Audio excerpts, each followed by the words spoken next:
పట్టణము. ఈ గణమంతరాపురి పట్టణంలో మా తండ్రి పేరు రామలింగ మహారాజు, మా తల్లి పేరు ఇంద్రావేణి.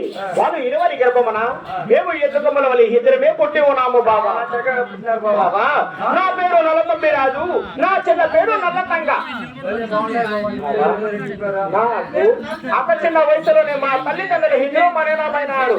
అలనాటి కాలము నుండి నా చిన్నలు నల్లతంగని చాలా అల్లారి ముద్రగా సాధ్యం ఉన్నాను బాబా. చెప్తాను విను బాబా.